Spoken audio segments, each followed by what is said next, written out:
Jour 7. Ce que personne n'aurait cru possible est arrivé. Un ancien président a été cité. Une mère a confronté son démon et un empire semble vaciller. Le nom de Sean Combs, déjà pesant dans la salle d'audience, a résonné d'une façon bien différente aujourd'hui. Car ce n'est pas une simple star ou un producteur qui était en cause, c'était un homme dénudé de tout pouvoir, confronté à ce qu'il avait essayé de contrôler toute sa vie, la vérité. Tout a commencé avec le retour à la barre d'un témoin que l'équipe de Diddy avait tenté de faire taire. David James, ancien assistant personnel, un homme qui autrefois voulait simplement travailler dans le marketing, mais qui s'est retrouvé à manipuler des sacs de médicaments, à livrer de l'huile de massage, du Viagra, de l'ecstasy et des valises remplies de secrets. Quand il a parlé, c'est comme si l'air avait changé. Il n'avait rien d'un showman, pas de gestes grandiloquents, seulement des faits, bruts, détaillés, tranchant. Il a raconté cette scène où, à Miami, il livre un iPod dans une suite d'hôtel, ouvre la porte et trouve Cassie sur le lit, nue, un homme à moitié dissimulé dans la salle de bain, la douche en marche. Diddy n'était nulle part, du moins c'est ce qu'il pensait. Le plus troublant, ce qu'il décrit de cet homme, environ 1,70 m, longs cheveux et un sexe démesuré. James n'a pas posé de questions. Ce n'était pas mon travail, dit-il simplement.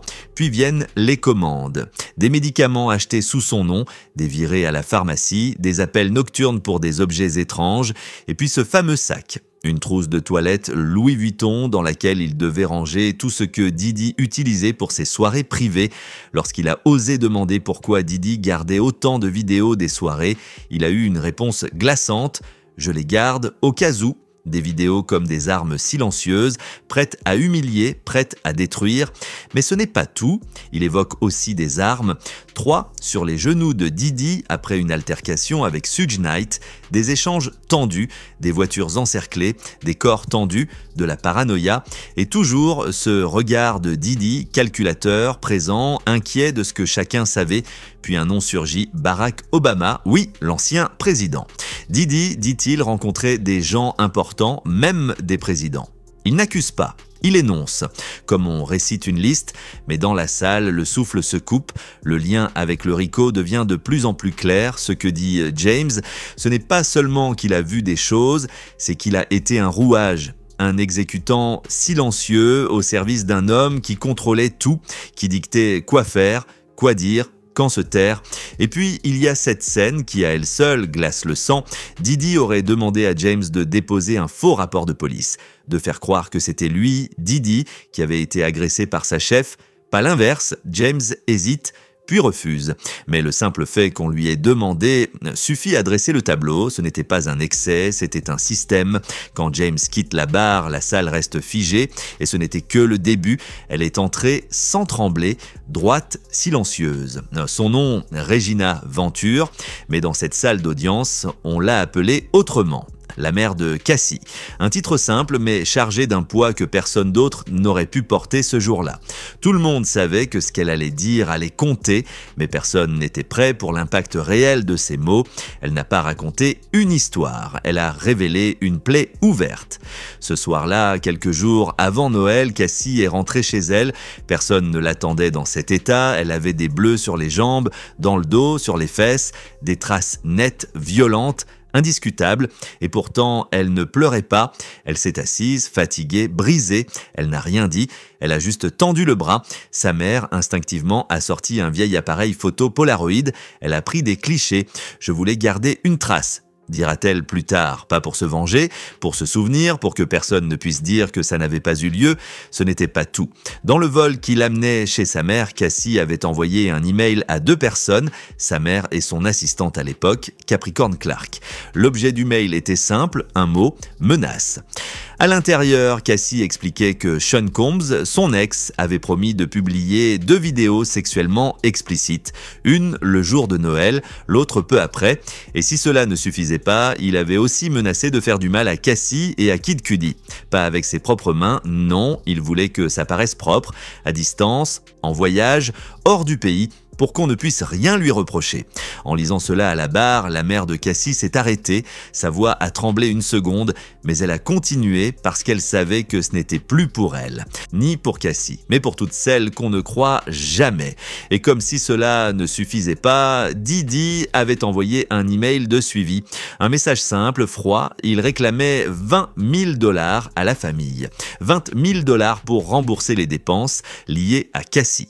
Ce n'était pas une demande, c'était un ultimatum, une extorsion. La famille a paniqué, ils savaient que Cassie était en danger. Ils savaient que les menaces étaient réelles. Alors ils ont pris une décision. Ils ont mis leur maison en hypothèque, ils ont réuni les fonds et ils ont transféré l'argent à Bad Boy Entertainment sur le compte professionnel de Sean Combs. Et 4 jours plus tard, il a renvoyé l'argent, pas par générosité, par calcul. Il avait vu que la famille pouvait résister, il avait compris qu'il ne contrôlerait plus. Dans la salle d'audience, la mère de Cassie a raconté aussi la confrontation. C'était pour les 30 ans de sa fille. Didi était venu à l'appartement, il avait volé le téléphone de Cassie.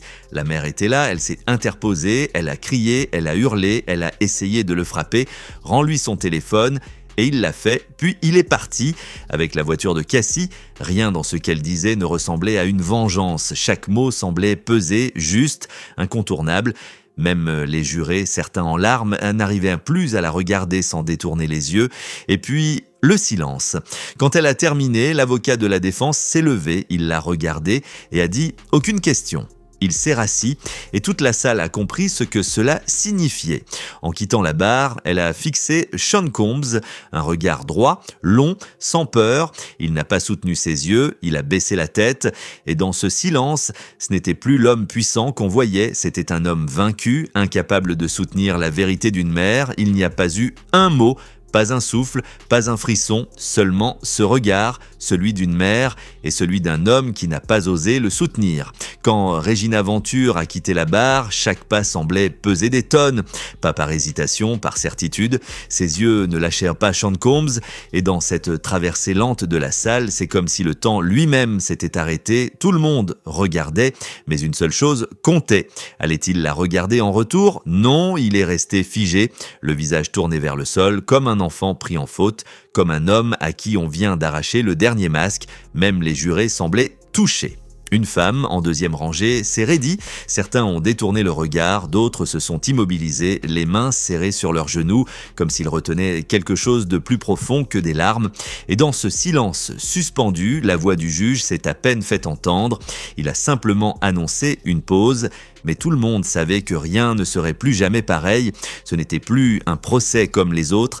C'était un tribunal où les émotions étaient devenues preuve, où le regard d'une mère avait plus de poids que 1000 plaidoiries, où les silences criaient plus fort que les arguments, et Didi ne disait rien. Assis, les épaules lourdes, regardant le vide, il n'avait plus de mots, plus de défense, juste ce silence qui l'enveloppait, le genre de silence qu'on ne peut pas acheter, qu'on ne peut pas intimider, le genre de silence qui annonce la chute.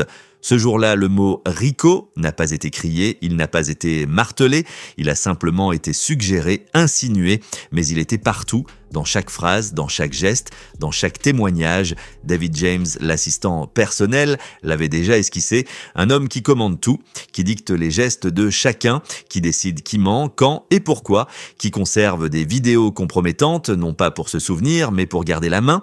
Puis il y a eu les fonds. Didi, selon plusieurs témoignages, aurait utilisé l'argent prévu pour développer la carrière de Cassie, pour financer ses soirées privées. Des freak-offs, comme certains les appellent, dîner, hôtel, escorte, rien n'aurait été déclaré, rien n'aurait été officiel, juste des dépenses maquillées couvertes par les budgets de Bad Boy Entertainment.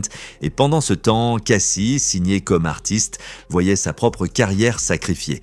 Les procureurs, eux, n'ont pas besoin de coups d'éclat. Ils posent brique après brique comme une maison, ils construisent lentement, mais ce qu'ils bâtissent, c'est un château de preuves. Témoins, photos, courriels, transferts d'argent, comportements en série, tout converge vers une structure, une mécanique, une organisation. Même les escortes, même les danseurs, même les anciens amis racontent la même chose. Didi ne faisait jamais rien seul, il déléguait, il supervisait, il payait en liquide. Il contrôlait les images, il punissait les silences, il récompensait l'obéissance. Et puis, il y a eu ce témoignage improbable, celui de l'ex-danseur exotique surnommé The Punisher, engagé pour une mise en scène sexuelle avec Cassie, pendant que Didi observait masqué des chandelles électriques, de l'astroglide, du baby oil et un ordre clair « ne le regarde pas, ne lui parle pas ». Ce n'était plus un simple tableau d'abus, c'était un scénario répété, dirigé, mécanique. Pendant ce temps, certains jurés semblaient perdus. Une femme, en particulier celle du deuxième rang, observait sans émotion.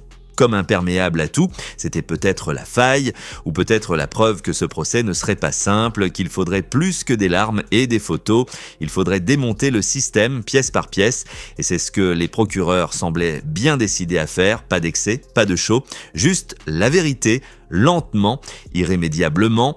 Quand la séance a repris, quelque chose avait changé. Ce n'était pas visible, ce n'était pas bruyant, mais c'était là, dans la tension suspendue, dans les regards fuyants, dans le poids du silence. Didi était toujours assis, costume repassé, posture rigide, mais l'homme qu'on voyait désormais n'était plus le même.